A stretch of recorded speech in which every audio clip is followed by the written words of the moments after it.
So hello, what's up mga idol? Welcome ulit for another content and for today's video, Vivo Y11D. Ano ba mga top features na pwede natin makonsider dito sa napaka-solid na smartphone ni Vivo? Tara, pag-usapan natin.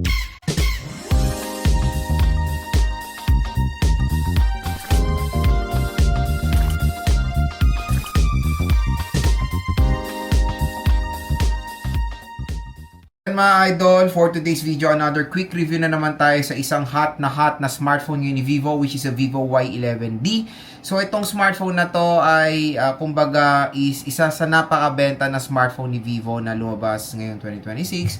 And yun, syempre sa video natin bibigyan ko kayo ng mga features or top features na pwede natin makonsider dito at kung bakit pwede rin naman siyang matawag na isang sulit na smartphone ngayong 2026. So ayan mga idol, unang-una nating pag-uusapan muna yung presyo niya. Ano nga muna ba ang SRP nitong si Vivo Y11D? So when it comes sa SRP nito, meron tong SRP na 10,000 pesos for the 4GB 128 at 12,000 pesos for the 12GB 256. So as you can see dito sa Vivo Y11D, meron siyang presyo na around entry level to mid-range segment. Pero magandang balita dito sa ating link, sa product link natin, ayan o, check ko natin sa online yan. Tap mo yung video, may shopping button dito, mura at bagsak presyo lang mo ang Vivo Y11D, usually around 7 to 8,000 pesos for the 4GB 128 and for the 4GB 256 around, yun din eh, for the 4GB 256 around 8 to 9,000 pesos, di ba? Below 10,000 pesos kaya masasabi natin is an entry level smartphone at syempre dito sa video natin, yan yung mismong ifo-focus natin when it comes sa kanyang sale price compared dun sa kanyang SRP. Kasi sa SRP, yan po yung possible na pwede nyo makuha na price sa offline stores or sa mga malls.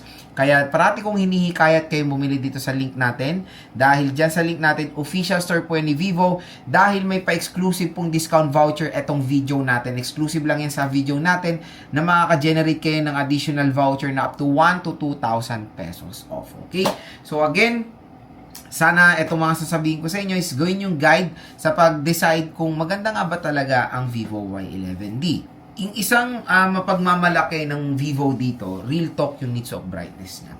Although, when it comes sa specification ng display, medyo mababa. It's an IPS LCD display, HD plus 720p resolution with notch display. Pero yung kanyang screen size, reasonable, it's 6.74 inches and 120Hz screen refresh rate. May tinatawag kasi si Vivo dito when it comes sa settings na high brightness mode.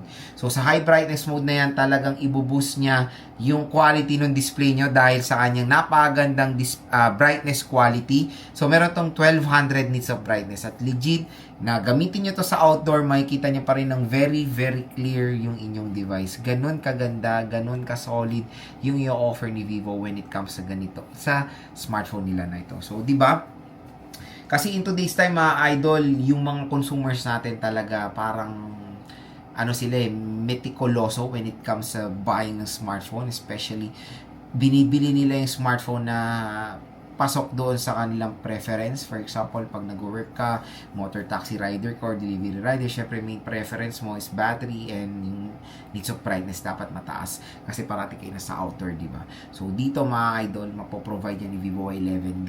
Ma-enjoy nyo rin manood, ma-enjoy rin nyo rin maglaro dahil sa kanya napakataas na needs of brightness. And syempre, operating system. Sa operating system niya, ito na po yung bago. Origin OS 6 na po. Itong si Vivo Y11D. At syempre, top niyan is the Android 16, di ba? So kung gusto niyo ma-experience yung bagong operating system ni Vivo, dito sa Vivo Y11D ma-experience niyo yan. So Origin OS kasi more on focus nila is the AI capability nitong smartphone na to. Ito real talk lang ha.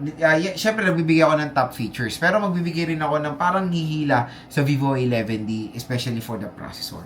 Processor nito, real talk, it's parang hindi talaga bagay for its price. Unisoc T7225. Grabe.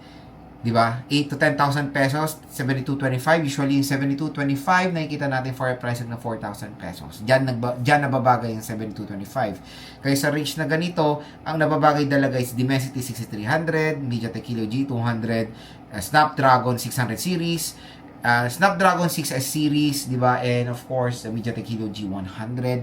Yung mga ganyang processor is very reasonable for a price na 8 to 10,000 pesos. Kahit nga at least 7250, hindi talaga bagay yan eh. Yun, sa kanyang presyo, maraming mas worth it na processor na makakalaro kayo ng mas better.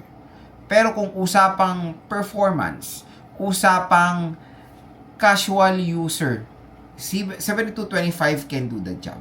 Kayang-kaya niyang i-handle yung mga ganyang certain kind of tasks.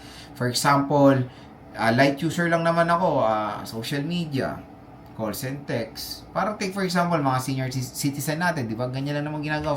Very basic, hindi naman sila heavy user, like content creation, mga ganyan. Kumbaga, masasabi nating yung processor nababagay siya sa consumer na gagamit, hindi doon sa presyo, okay?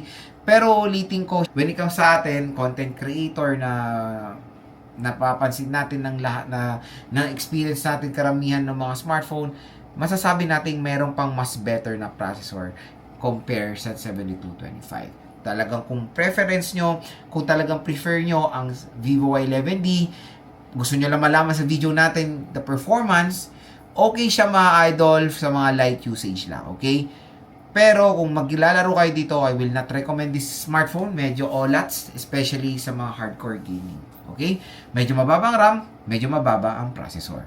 Isa pang magandang feature nito si Vivo Y11D camera. It's 50 megapixel main camera, pero again, yung pangalawang camera nito is basura. It's auxiliary lens. Medyo mababa yung front cam. Given. Pero when it comes to quality, actual usage, better take some photos sa magandang lighting condition. Maganda yung tama ng ilaw, at very, kumbaga when it comes sa exposure, okay. Pero kung gagamitin nyo siya sa indoor, medyo meron siyang mga noise. Quality itself, outdoor, excellent, okay. Indoor shot, medyo may mga noise lang. Yun lang na masasabi ko. Magandang feature din ng Vivo Y11D is dual ear speakers. So, ang maganda doon, meron pa tong volume booster na up to 200% volume. Ang pangit lang yung placement. Hindi ko alam yung trip nila kasi yung placement ng kanilang speaker nasa taas and yung isang speaker nasa earpiece. So the balance ng release ng sound hindi po ganun kaganda. Kasi parehong nandito yung labas ng sound tapos wala dito sa baba. Pero yung quality itself, malakas yung speaker, legit. Pero pag sobrang lakas, lalo na pag naglalaro tayo, medyo masakit sa tenga. Hindi kasi balance yung pagka-stereo niya. Pero yun, for me, it's a big feature naman kasi malakas yung sound, tapos dalawa pa yung speakers niya. Ito yung real talk na papaldo kayo dito, battery. Ang laki ng battery, 6,500 mAh. Maganda siyang i-recommend sa mga consumers natin syempre na nagtatrabaho, na primary tool nila for work is battery. Kumbaga yun na talaga yung need nila, some battery juice. Ito mare-recommend natin ng Vivo Y11D. Tapos mabilis pa siyang mag-charge, 44 watt fast charging rate. Kaya 6.5, maning-mani lang, less than 1 hour full charge na agad itong smartphone na to. So very convenient mag-charge, matagal nyo pa siyang magagamit. Napagandang combination. At for me, ang pinakalas na magandang feature nito, it's not for the specification, design. Kasi yung design talaga ng Vivo, ewan ko ba, sobrang ang ganda. Mapa mid-range, mapa flagship, mapa entry, mapa budget. Lahat na nilalabas nilang smartphone, very outstanding yung design. So, kumbaga, kung naghanap kayo ng isang smartphone na aesthetic tignan, eye-catching, napakalamig sa mata when it comes sa mga color variation, Vivo Y11D ay magandang i-recommend para sa inyo. Kasi, marami pa rin mga consumers when buying a smartphone, ang top priority nila is design and aesthetic. Ako, isa na ako dyan. Dahil nung lumabas lang yung iPhone 16, nag-redesign, ang ganda ng color, binili ko dahil sa color, di ba? So, maraming mga, iba-iba tayo ng aspect, iba-iba tayo ng perspective when buying a smartphone. So, dito sa video natin, lahat yan ini-explain natin para sa mga consumers na mahilig lang sa design, mahilig sa camera, mahilig sa games, gagamitin for their work, for business, di ba? Kumbaga, si Vivo Y11D can do all of that, pero depende na lang kung gano'n nyo ka-heavy siya ginagamit. Kaya, yun, for me, for its price, sale price, kunin nyo talaga, i-push yung sale price doon, mas worth it siyang kunin. Pero sa kanyang SRP, definitely medyo overpriced siya. Kaya kung interested kayo sa Vivo Y11D, nagbagsak ang presyo, dito lang kayo bibili sa ating link, okay? tap mo yung video, may shopping button dyan, mura at sa presyo lang mo ko ang Vivo Y11D. And hopefully mga idol, nakatulong ito sa inyo kung nagde-decide kayo bumili na itong smartphone.